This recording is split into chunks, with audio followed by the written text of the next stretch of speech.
Well, first of all, I reject the notion that the federal government can send troops into the state of Illinois. The fact is that the president has created an incendiary moment here. He wants to change the subject from his failure over coronavirus, a miserable failure, now seeing a moment when there is unrest because of the injustice that was done to George Floyd, that he now wants to create another topic and something where he can be the law and order president. He's been a miserable failure. What I talked about on the call today was the fact that his rhetoric is inflaming passions around the nation. He should be calling for calm. He should be calling for bringing the temperature down. He's doing the exact opposite. Well, Governor, what he just did was hold up a Bible, making it clear that that's what he stands for. He's the I mean, I don't know. What words would you put on it? God is behind him. He's the president of law and order and of godliness. What do you make of that very bizarre moment? Look, he continually lies. The fact is that God is on the side of those who stand up for American values, those who stand up for freedom, those who stand up for the rights of everyone in our nation. And that means standing up for the peaceful protesters. You saw what he did to the peaceful protesters. Those are federal troops under his command. He obviously wanted them pushed back. He wanted to create a moment. He wanted tear gas in the streets in Washington, D.C., so that he could look like he needs to bring order to the nation. And the fact is that he should stay out of our business. We are working hard in the state of Illinois to bring down tensions. And look, every day he has inflamed racial tension. Is there anything, Governor, that would, in your mind, justify what just happened, which is peaceful protesters there were rubber bullets, there was tear gas, there were flashbangs, they were moved out, right? They were peaceful. There had been nothing indicating anything otherwise, but that is how they were moved out, so that he could walk across the street with his staff for that moment with the Bible. It's precisely the wrong way to handle that. Peaceful protesters have a right to be there. I saw what happened. I was watching CNN when all of a sudden the troops moved forward, and then they started pushing the protesters, throwing tear gas canisters. This is not the way we behave in the United States. Our law enforcement are out there on the streets trying to protect people. They're not, at least here in Chicago, we're not in the business of trying to put down peaceful protest. Governor, tell me more about your phone call that you had with the president today. Well, we listened for a while as the president said some, frankly, outlandish things, crazy things.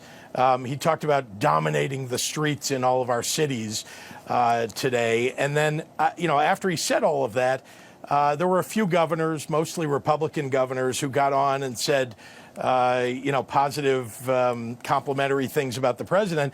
And I couldn't believe that nobody was calling him out on his rhetoric. And so when I was called on, I just had to say what I said, expressing the values of the people of Illinois. You know, we're a state that produced Barack Obama in the presidency. We produced Abraham Lincoln, Ulysses S. Grant. We have a long history of standing up for equality and against racial injustice. And it's time that more people stood up and said something, because this president every day, and I've said it from the beginning, the man is a racist, a misogynist, a homophobe, a xenophobe. He's got to go. So I want to play, as we're watching this, your exchange with the president when you called out his rhetoric, his inflammatory rhetoric, as you called it, and what he said in response. Here it is. I've been extraordinarily concerned with the rhetoric that's been used by you. It's been inflammatory. The rhetoric that's coming out of the White House is making it worse. And I need to say that people are feeling real pain out there. And we've got to have national leadership in calling for calm. Well, thank you very much, Dave. I don't like your rhetoric either, because I watched it coronavirus, and I don't like your rhetoric much either. I think you could have done a much better job, frankly. But that's okay. We don't agree with each other. So What did you want to, then tonight he comes to the Rose Garden and you heard him. He refers to it as an angry mob. He says, I am your president of law and order. Did anything he say in the Rose Garden show that he in any way heard what you said? No, it's clear that he doesn't listen to anyone that tells him the truth. I did tell him the truth. This rhetoric, this inflammatory rhetoric is bad for the country. When we had the riots in Ferguson, President Obama started to bring the temperature down. He talked about calling for calm. When Martin Luther King was killed, Robert Kennedy stood up and talked about seeking justice, and bringing the tension down within the country. This president doesn't understand any of that. He probably hasn't read any of that, knows no history, and doesn't understand the job of the president to truly speak to the values of the nation. So you said on that call, he said that you all needed to dominate the protesters. That's what he said, and that fits with what he just said here. But I just want to be clear, when he says every governor should deploy the National Guard in full, that's what he said in the Rose Garden. That's what he wants you to do. I guess the first question is, do you plan to do that, Governor Pritzker? Well, we have called out the National Guard to be a support mechanism for our local law enforcement.